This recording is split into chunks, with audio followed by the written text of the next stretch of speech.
très émouvant, à chaque fois que je le vois, je pleure, mais bon, c'est pas grave. Mais on va... C'est un projet qui remonte à 10 ans, ce qui paraît incroyable aujourd'hui. Est-ce que tu peux me raconter, parce que c'est... Bon, tu le racontes souvent, mais c'est vrai que démarrer par un court-métrage, etc., donc tu racontes-nous. Ouais, ça fait 10 ans, le film sort le 6 mars et ça fait quasiment 10 ans, jour pour jour, que j'ai proposé ce qui était à l'époque un court moyen métrage à Agnès Jaoui. À l'époque, j'écris voilà, un projet qui est la version plus courte du film et je veux absolument que ce soit Agnès Jaoui qui soit dans le projet, voilà, et je vais la voir à la sortie d'une pièce de théâtre. Enfin, je vais voir la pièce, et puis après je l'attends. Et je lui tends le script avec une petite note d'intention, voilà, pour lui dire à quel point ce serait merveilleux de pouvoir voilà, la compter sur le projet. Elle me répond par message 10 jours après. Et elle m'envoie un magnifique message en me disant qu'elle a adoré, qu'elle a trouvé ça sublime, que le personnage, que l'écriture, etc. Mais qu'elle ne jouait pas dans les courts-métrages faute de temps. Voilà. Donc je me dis, bon, j'ai une touche avec Agnès Jaoui qui est OK. Donc je lui dis, qu'est-ce que vous pensez de la possibilité que ce soit un long-métrage? Et elle me répond, bah, j'adorerais, je serais très heureuse de pouvoir lire le scénario, et voilà. Et donc j'ai commencé à passer, quasiment elle qui m'a encouragé à en faire un film.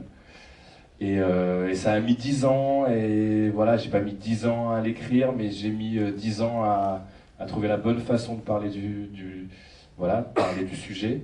Et pendant les 10 années, on s'est vu très régulièrement, on se voyait, je sais pas, tous les 3-4 mois, et à l'époque il y avait Jean-Pierre Bacry, et puis on mangeait des pizzas. Voilà. Une très bonne pizzeria qu'elle adore.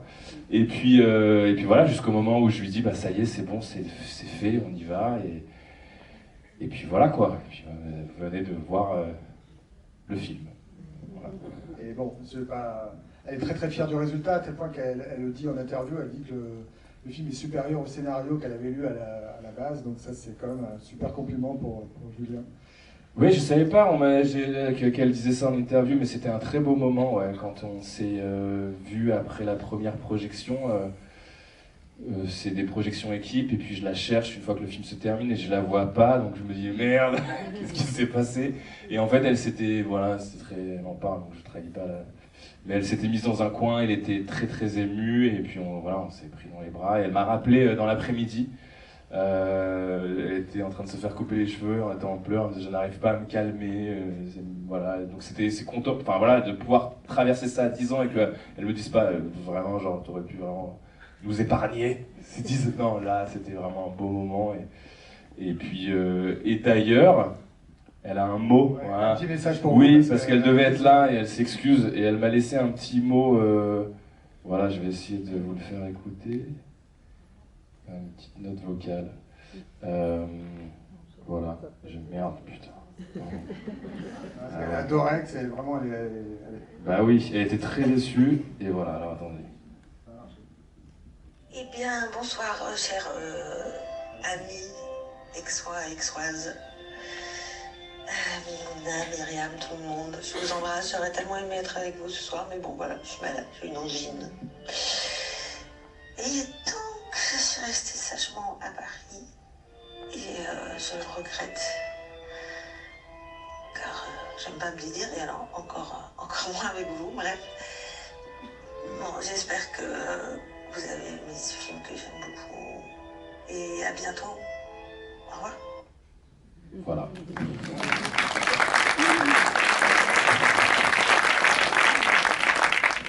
Bon, c'est vrai qu'elle est formidable dans le film, on ne peut pas l'évoquer, mais avant de parler d'elle, parce que je suis sûr qu'il y aura des questions sur elle, j'aimerais évoquer les autres, parce qu'ils sont tous aussi formidables.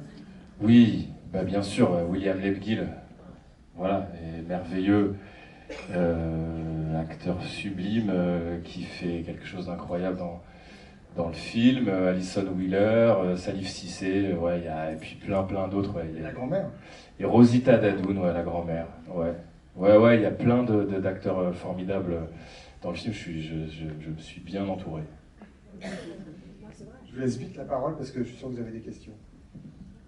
N'hésitez pas, même si vous êtes très ému, j'en suis sûr, parce que dans la salle à côté, c'était...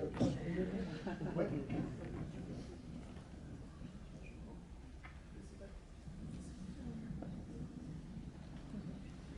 Bonsoir et merci à vous pour le film et la présentation. Je vais vous demander, du coup, tourner avec Agnès Jaoui, même si vous en rêviez. Comment c'est, du coup, est-ce que c'est la réalisation, c'est vous qui gérez la réalisation, ou elle vous emporte un peu dans votre réalisation? Non, c'est son film. Voilà. Ouais, bah merci. Oui, non, bah c'est la chance d'avoir voilà, une actrice qui sait ce que c'est de réaliser un film, donc qui sait être à la bonne place pour pouvoir voilà, laisser toute la possibilité de faire son film et qui est au service du film avec générosité et gentillesse et tendresse et voilà, donc il y a, au contraire, elle était vraiment elle était très généreuse et elle m'a permis, voilà, comme William, qui sont des gentils en fait, sont des gens vraiment, enfin voilà, c'est pas un mot, c'est un mot qui a de la valeur, quoi. C'est une vraie, c'est des gens sur qui on peut compter et qui m'ont permis de faire le film que je voulais, justement, au contraire. Oui, c'est ça, c'est des gentils au sens presque noble, biblique du terme. Oui, c'est ça. Ouais, complètement. Après, vraiment, elle est top, ça se voit qu'elle est investie. Je voulais vraiment vous féliciter parce que pour un premier long métrage, vraiment bravo. Vous avez réussi à équilibrer le drame et la comédie. Et ça, vraiment, c'est pas donné. Merci. Justement, c'était pas une question, on n'avait pas c'était pas dans le scénario originel. En fait, le scénario était très orienté sur le drame, et en fait, tu peux nous raconter? Oui, en fait, on parle des 10 ans et on parle de la façon d'aborder le sujet, etc. Et puis, en l'occurrence, le traitement, voilà, on fait partie.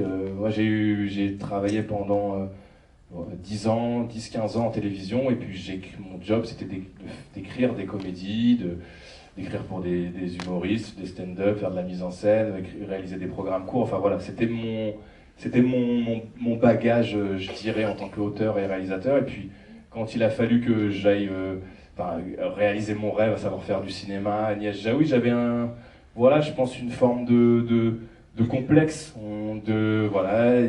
d'essayer d'être un peu, je dirais, chiant. Et en fait, on m'a décomplexé en me disant, et puis j'adore ça, moi, voir des films, et puis rire, et puis ressentir des émotions, être un peu, troublé, et donc je me suis libéré, et puis j'ai été vers ce que j'aime voir. Je suis client du cinéma, je sais pas, du cinéma italien, ou ce genre de choses, où c'est beaucoup plus, c'est la vie, quoi. On peut se marrer, et puis après, on peut, 2 minutes après, être bouleversé, et puis terminer le moment par une petite blague, et puis on passe à... Voilà, c'est comme ça que j'avais envie d'aborder le film, et c'est un long processus d'écriture. De trouver la bonne façon puis de se trouver la bonne façon, ce qu'on aime, s'affiner artistiquement, ça met du temps. Voilà, donc merci, si ça vous avez... Et voilà, je voulais aussi vous féliciter pour le court-métrage, Pablo. Ah, sympa! Si vous avez 10 minutes dans la salle, voilà, il est disponible sur Internet. N'hésitez pas, il est excellent. Moi aussi, je trouve que ça claque, les chevaux dans la cité. C'est une esthétique qui pète énormément. Bah ouais, c'est mon premier court-métrage, ouais. C'est l'histoire d'un... J'ai tourné dans le quartier dans lequel j'ai grandi, en banlieue parisienne, et en fait, c'est l'histoire d'un... Je sais pas, voilà, c'est pas le sujet, mais c'est un jeune homme qui est passionné d'équitation et qui le montre à ses amis qui arrivent dans le quartier avec son cheval. Voilà, donc merci de parler de ça. Merci à vous.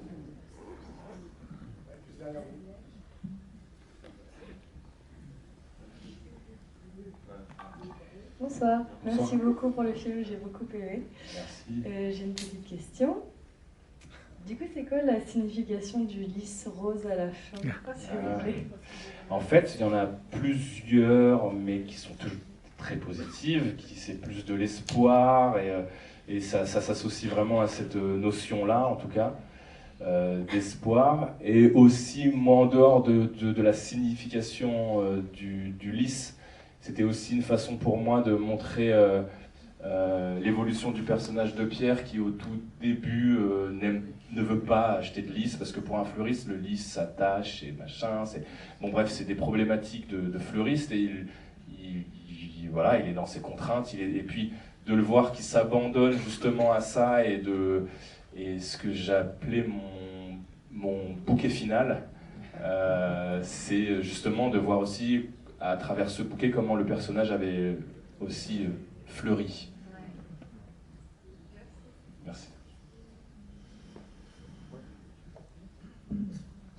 Bon, évidemment, je tiens à vous féliciter parce que c'est vrai que c'est un film très qualitatif et beaucoup dans l'émotion qui fait écho bien sûr à toutes nos relations mère-fils ou mère-fille. Du coup, je m'interrogeais comment votre relation mère-fils a pu influencer ce film. Ah ouais, on y va là. Ça a mis 3-4 questions avant qu'on y vienne.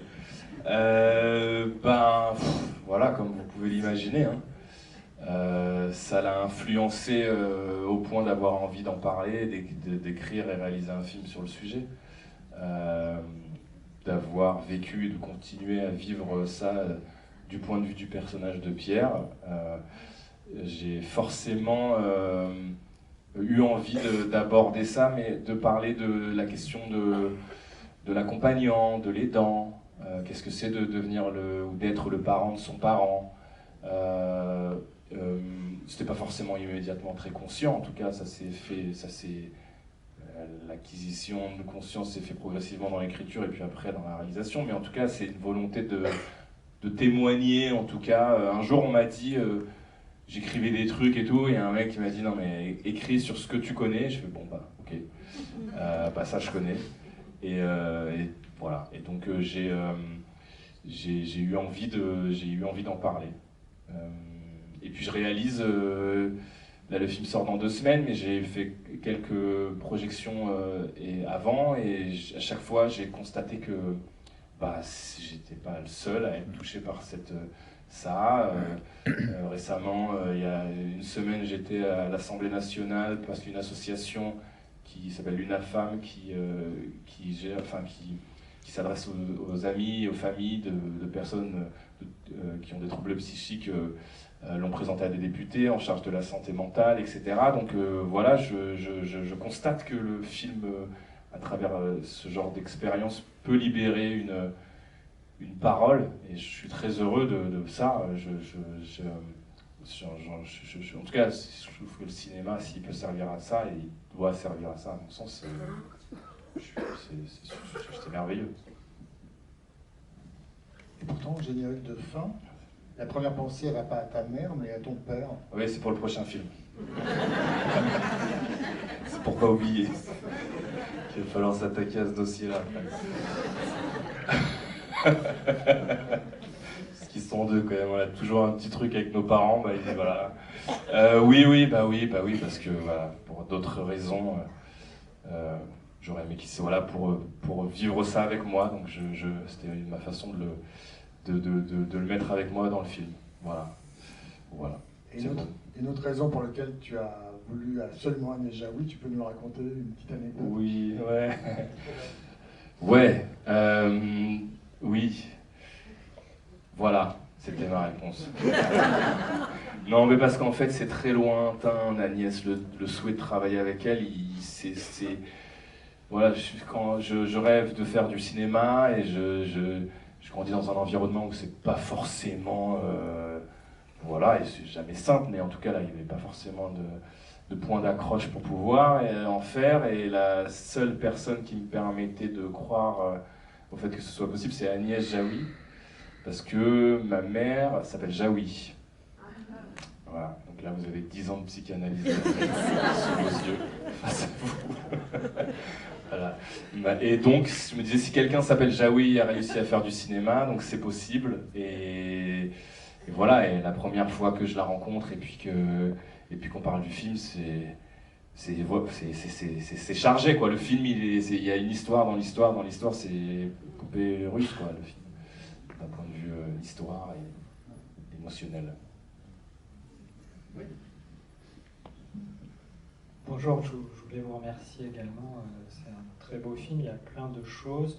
moi j'avais trois choses vite à dire. C'est déjà en tant que cinéphile, j'ai beaucoup pensé à Une femme sous influence, avec ce magnifique rôle déjà interprété. Deuxièmement, en tant que psychiatre, je vous remercie de ne pas avoir caricaturé trop la psychiatrie avec la consoeur psychiatre. Ça a été très douce. On essaye de... Vous avez une voix douce aussi. Moi, je suis assez ému. Mais non, c'était... Et puis la troisième chose, la cohabitation entre la famille juive et puis Ibrahim, j'ai trouvé ça super aussi dans le contexte actuel. Donc, merci beaucoup. Merci beaucoup de parler de tout ça. Voilà, je sais plus, le premier point c'était que vous évoquiez, c'était... Ouais, pardon, bien sûr, c'est le premier film que j'ai montré à Agnès quand on a préparé le film. C'était ce film de Cassavetes fantastique. Puis il y en a eu d'autres, il y a eu Une vie démente, Les Intranquilles et plein d'autres films qui pouvaient voilà, aborder la question. Les grosses références, évidemment, Une femme sous influence.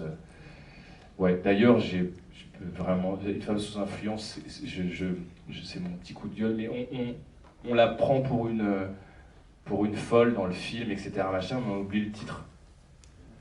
Et et à chaque fois, ça me marquait, j'entendais, j'en parlais avec des gens et tout, ouais, mais ça s'appelle Une femme sous influence, vous avez vu le mari quand même Et ça me marquait parce que je pense que c'est associé à l'époque, et peut-être qu'aujourd'hui on le reverrait autrement, mais ça questionne aussi pas mal sur le point de vue qu'on a sur la folie, etc. Et tout ça, jusqu'à en oublier le titre, enfin de ce que le cinéaste a voulu en dire.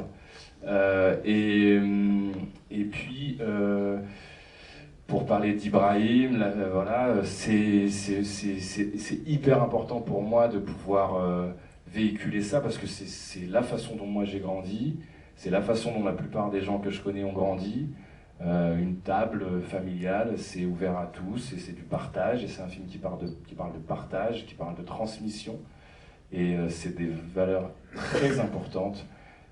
C'est nécessaire, c'est, je dirais même obligatoire de s'éduquer et d'éduquer avec ces valeurs-là, et donc j'avais vraiment envie de terminer sur ça, justement parce que c'est du quotidien et c'est normal et c'est pas un sujet, et il faudrait pas que ce le soit. Voilà. Et sur la psychiatrie ? Et sur la psychiatrie, oui, je sais pas quoi. Enfin, oui, c'était important pour moi parce que c'était le moment où le personnage livrait quelque chose de très important pour lui, à savoir est-ce qu'il a des risques de souffrir de la même maladie, et je trouvais important de montrer un visage, parce que c'est un film aussi sur la main tendue, et à ce moment-là, lui tend la main en lui disant « vous gagneriez à en parler ». Et à travers ce message-là aussi, je m'adresse aux gens qui peut-être n'ont pas encore fait ce chemin-là, et qui est un chemin important pour justement évacuer la question. Il n'y a pas de déterminisme, voilà, il faut savoir se délester de certaines choses, et ça en fait partie, et donc c'était important de pouvoir le transmettre sainement pour que ça puisse porter ses fruits pour d'autres personnes.